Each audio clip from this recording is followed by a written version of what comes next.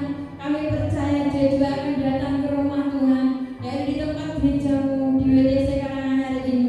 Dan kami berdoa Bapa supaya umat-Mu mempersiapkan diri untuk menuai jiwa-jiwa yang ada di kota Kabupaten Kebumen ini. Terima kasih Bapak, terima kasih pakai gerejamu supaya gereja WTC Karanganyar ini Bapak di pandemi ini umat-Mu mengalami terobosan, umat-Mu mengalami pemulihan, umat-Mu yang tidak bekerja mendapatkan pekerjaan. Dan kami berdoa Bapak supaya umat-Mu di Pantai Kosta yang ketiga ini akan mengalami yaitu lawatan yang daripada Engkau, dan Engkau pakai Tuhan untuk menuai jiwa-jiwa yang ada di kota ini Tuhan. Terima kasih Tuhan, terima kasih. Kami berdoa buat anak-anak muda Tuhan, generasi dari Tuhan, anak sekolah minggu, youth dan dewasa muda. Pakai mereka Tuhan supaya mereka Tuhan mempunyai roh yang menyala-nyala, dan mereka Tuhan Kau pakai untuk menuai jiwa-jiwa anak-anak muda Tuhan. Kami percaya generasi Yosua Tuhan terjadi atas gerejamu di tempat ini.